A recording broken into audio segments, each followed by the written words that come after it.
அதாவது இந்த பிளாஸ்டிக் மண்ணில் கலக்கும் போது மண்ணின் தரம் குறைகிறது. மேலும் மழை நீரை என்னுள்ளே போக விடாமல் தடுக்கிறது. எனவே இந்த பிளாஸ்டிக்கிற்கு ஒரு நிரந்தர தீர்வு தருமாறு கேட்டுக்கொள்கிறேன். நம் அன்றாட வாழ்வில் நம் நிறைய நெகிழியை பயன்படுத்திக் கொண்டிருக்கிறோம். சுருக்கமாக சொல்ல வேண்டும் என்றால் நெகிழி இல்லாமல் நம் வாழ்வே இல்லை என்று சொல்லலாம். தற்போதைய சூழ்நிலை அப்படி மாறிவிட்டது. ஆனால் நம் முன்னோர்கள் மஞ்சப்பை போன்ற இயற்கையான பொருட்களை கொண்டே வாழ்ந்து வந்தனர். ஆனால் நாம் இப்பொழுது செயற்கைக்கு மாறிக்கொண்டு வருகிறோம்.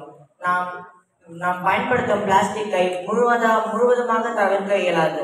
அதனால் நாம் ஒரு முறை பயன்படுத்தும் பிளாஸ்டிக்கை உடனடியாக தடை செய்ய உத்தரவிடுகிறேன் மற்றும் மற்ற பிளாஸ்டிக்கை படிப்படியாக தடை செய்யவும் உத்தரவிடுகிறேன். இதை சம்பந்தப்பட அதிகாரிகள் கவனிக்குமாறு கேட்டுக்கொள்கிறேன். இந்த கோர்ட் டிஸ்மிஸ் அடைகிறது. நன்றி.